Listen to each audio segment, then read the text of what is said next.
জাহান্নামের শাস্তি, উল্লেখযোগ্য শাস্তি জাক্কুম গাছ। মহান আল্লাহ বলেন, ইন্না শাজারাতা জাক্কুম তুমুল আসিম, নিশ্চয় এই কাঁটাযুক্ত জাক্কুম গাছ হচ্ছে অপরাধীদের খাদ্য। নিশ্চয় এই কাঁটাযুক্ত জাক্কুম গাছ হচ্ছে অপরাধীদের খাদ্য। মহান আল্লাহ বলেন, ইন্নাহা শাজারাতুন তাখরুজু মিন আসলিন নার মিন আসলি জাহান্নাম, এই জাক্কুম গাছগুলি জাহান্নামের নিচে থেকে গজিয়ে উঠবে। পানির ভিতর থেকে একটা ঘাস গজিয়ে উঠে, তার নাম দম ঘাস। যাদের বাড়ির পাশে নদী আছে তারা দেখতে পাবেন, যেই সময়তে নদীতে বন্যা থাকে না, ওই সময়ে নদীর পানিটা কালো থাকে আর নিচে থেকে ঘাস গজিয়ে পানির উপরে উঠে ভাসে। পানির ভিতরে যেমন ঘাস গজাতে পারে, তেমনি আগুনের ভিতরে ঘাস গজাতে পারে, সেটা হলো জাক্কুম গাছ। মহান আল্লাহ বলেন, তালহা কানহু রউসু শায়াতিন, জাক্কুম গাছের ফলগুলি মনে হবে শয়তানের মাথার মতো। অবাক! জাক্কুম গাছ জাহান্নামের আগুনের ভিতরে তৈরি হবে, তাতে আবার ফল হবে, ফল হবে শয়তানের মাথার মতো। কথাটি বুঝলাম না। শয়তানের মাথা তো আমরা কেউ দেখিনি, এ দিয়ে আল্লাহ কি বুঝালেন? পৃথিবীর সব বিদ্বান বলছেন এ দিয়ে আল্লাহ বুঝিয়েছেন খারাপ। জাক্কুম গাছের ফল হলো খারাপ, জাক্কুম গাছের ফল হলো খারাপ। আবুল আলাম মওদুদী রাহিমাহুল্লাহ বলেন, আরে না না না না, শোনেন শোনেন শোনেন, মানুষ যেমন রূপক কথা বলে এবং বুঝে, আল্লাহ তেমন রূপক কথা বলেন, মানুষ তা বুঝে। মানুষ যেমন রূপক কথা বলে ও বুঝে, আল্লাহ তেমন রূপক কথা বলেন। মানুষ কি বলে? মানুষে বলে ছেলেটা এত ভালো, ছেলেটা এত ভালো, মনে হচ্ছে যেন ফেরেশতা।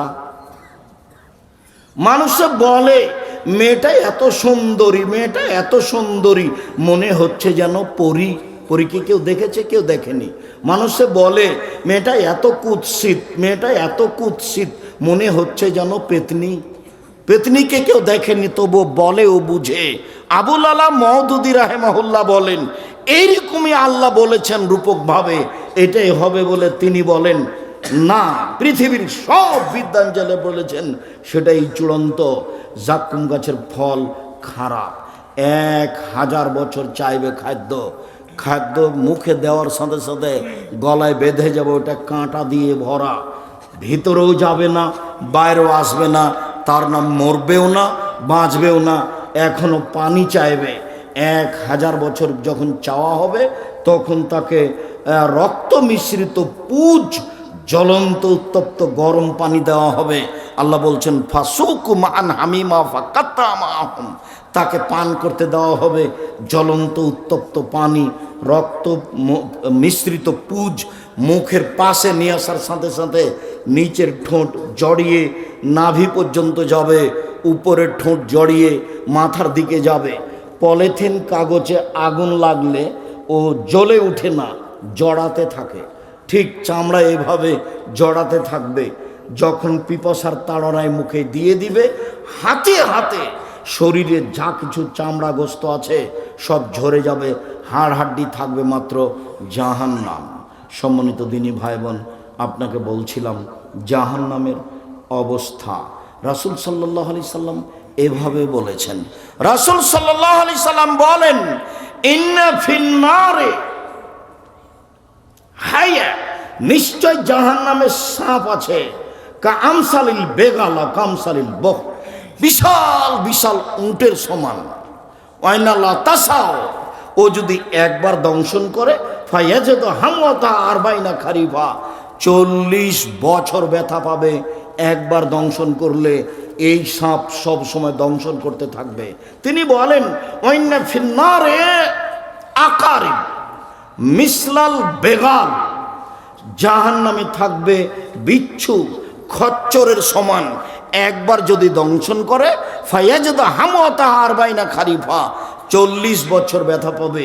এই বিচ্ছু দংশন করতে থাকবে, এই সাপ দংশন করতে থাকবে সর্বদা।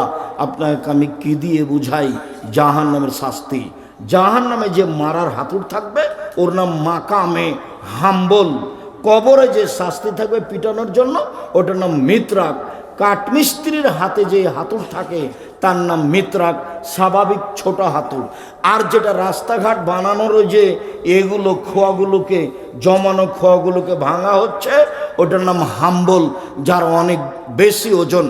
জাহান্নামের হাতুড়কে বলা হয়েছে হাম্বল, আর কবরের শাস্তির হাতুড়কে মাকামে, আর কবরের শাস্তির হাতুড়কে বলা হয়েছে মিত্রাক, যেটা কাঠমিস্ত্রির হাতে থাকে।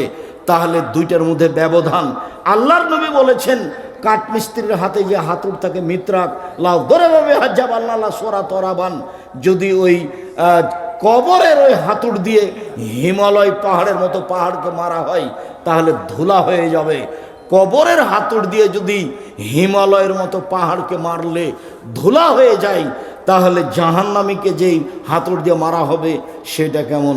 আল্লাহ তুমি জাহান্নাম থেকে বাঁচাও। সম্মানিত দিনী ভাই বোন, জাহান্নাম থেকে বাঁচার জন্য প্রত্যেক দিন সকাল সন্ধ্যায় 3 বার বলার জন্য বলছি, আল্লাহুম্মা জিরনি মিনান নার, আল্লাহুম্মা জিরনি মিনান নার, আল্লাহুম্মা জিরনি মিনান নার। আল্লাহ তুমি জাহান্নাম থেকে বাঁচাও, আল্লাহ তুমি জাহান্নাম থেকে বাঁচাও।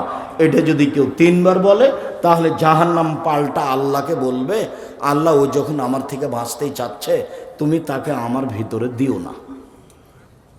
আল্লাহর নবী সালাম ফেরার পূর্বে বলতেন, আল্লাহুম্মা ইন্নী আউযু বিকা মিন আযাবি জাহান্নাম, আল্লাহ তোমার কাছে জাহান্নামের শাস্তি থেকে বাঁচতে চাচ্ছি। ওয়া আউযু বিকা মিন আযাবিল কবর, তোমার কাছে কবরের শাস্তি থেকে বাঁচতে চাচ্ছি। ওয়া আউযু বিকা মিন ফিতনাতিল মাসিহিদ দাজ্জাল, তোমার কাছে দাজ্জালের ফিতনা থেকে বাঁচতে চাচ্ছি। ওয়া আউযু বিকা মিনাল মা'সাম ওয়াল মাগরাম, তোমার কাছে বাঁচতে চাচ্ছি বড় পাপ হতে, তোমার কাছে বাঁচতে চাচ্ছি ঋণ কর্য হতে, তোমার কাছে বাঁচতে চাচ্ছি বড় পাপ হতে, তোমার কাছে বাঁচতে চাচ্ছি ঋণ কর্য হতে। রাসূল সাল্লাল্লাহু আলাইহি সাল্লাম জাহান্নাম থেকে বাঁচার জন্য সলাতে সালাম ফেরার পূর্বে এই দোয়া না পড়ে কোনো সময় সালাম ফিরতেন না। আর জানাজার সময় তিনি বলতেন, ওয়াইধু মিন আযাবিল কবর ওয়া মিন আযাবিন নার, আল্লাহ তুমি এই লাশকে জাহান্নামের শাস্তি থেকে বাঁচাও, তুমি এই কবরের শাস্তি থেকে বাঁচাও। জানাজার দোয়ায় রাসূল সাল্লাল্লাহু আলাইহি সাল্লাম এভাবে বলতেন,